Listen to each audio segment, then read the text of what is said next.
ازيكم يا جماعة؟ عاملين ايه؟ واهلا بيكم مرة تانية في شرح جديد على قناتنا فكر تكنولوجي. كتير منا بيحب الرسم، لكن مش كلنا عنده موهبة الرسم. علشان كده جوجل عملت أداة جديدة هتفيد كل الناس اللي بتحب الرسم وما عندهمش الموهبة والدقة في الرسم، وكمان لمساعدة المصممين اللي ما عندهمش حرفة الرسم، وتخلصهم من عناء البحث عن بعض الرسوم اللي بيحتاجوها في التصاميم بتاعتهم.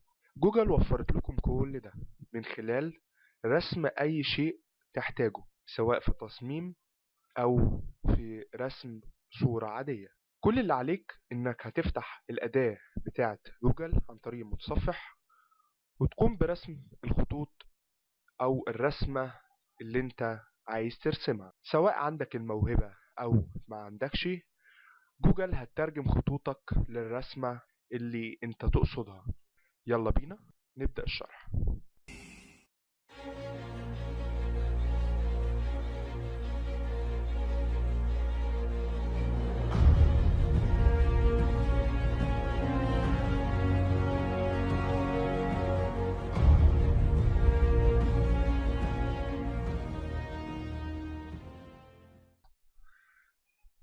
أول حاجة بنخش على أداة أوتودرو عن طريق الموقع الخاص بيها،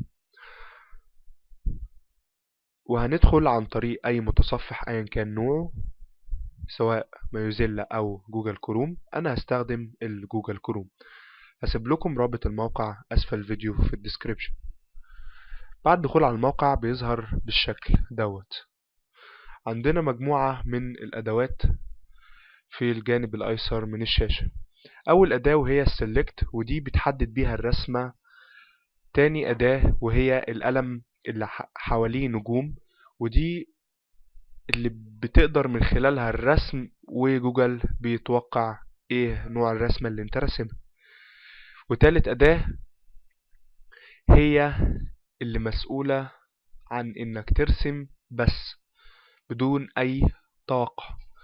ورابع أداة معانا وهي الأداة المشهورة جدا اللي شكلها مشهور حرف التي، واللي هي تكست، ودي اللي بتكتب بيها الكلام على الصورة. خامس حاجة ودي أداة التلوين، فل، دي اللي بتلون الصور.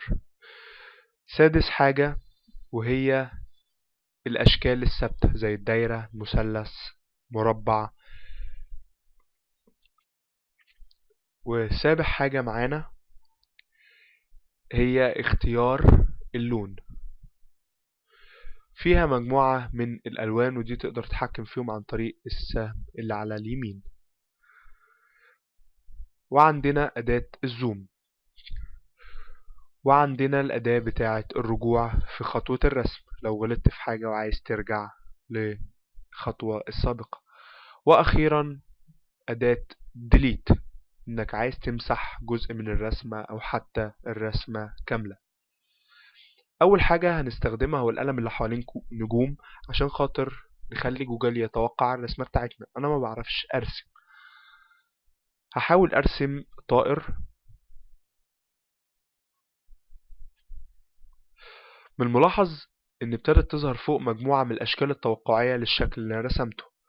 هحاول أختار أقرب شكل للشكل اللي أنا عايز أرسمه، وليكن هختار الشكل ده. طبعا في مجموعة من الأشكال التانية، بس أنا بختار الشكل اللي أنا عايز أرسمه، وأقدر أحركه في ورقة الرسم بالشكل ده عن طريق تحديد أداة Select. وأقدر أتحكم من خلال النقط اللي ظهرت بعد ما دوسنا على Select وتحديد الصورة في عرض الصورة وطول الصورة وحجم الصورة في ورقة الرسم. ومن أداة التايب أو التكست حرف التي نقدر نكتب أي حاجة إحنا عايزينها.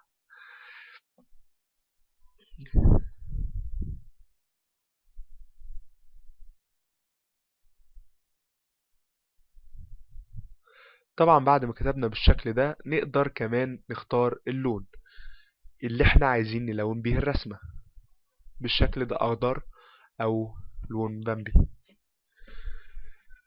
وهنشوف الرسومات الثابتة زي الدايرة والمربع والمثلث.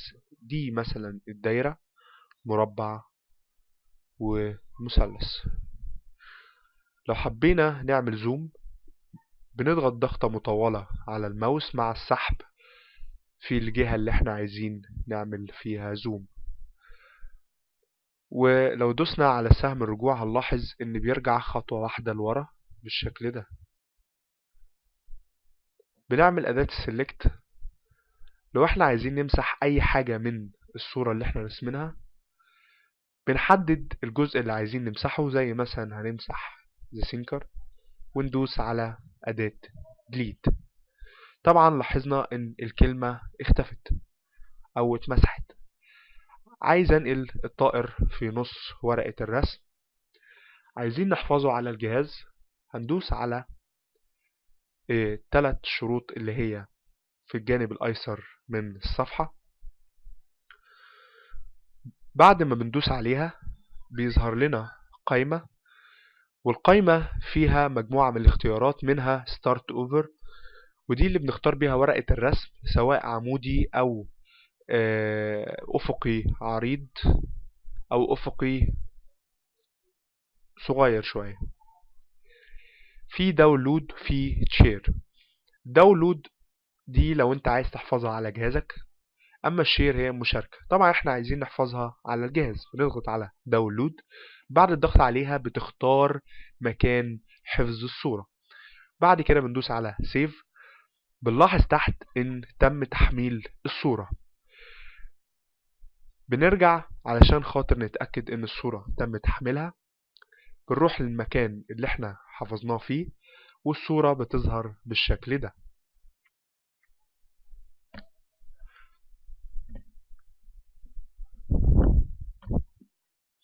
وبكده نكون انتهينا من شرح النهاردة، وأرجو أن أكون أفدتكم، وإلى اللقاء في شروحات أخرى.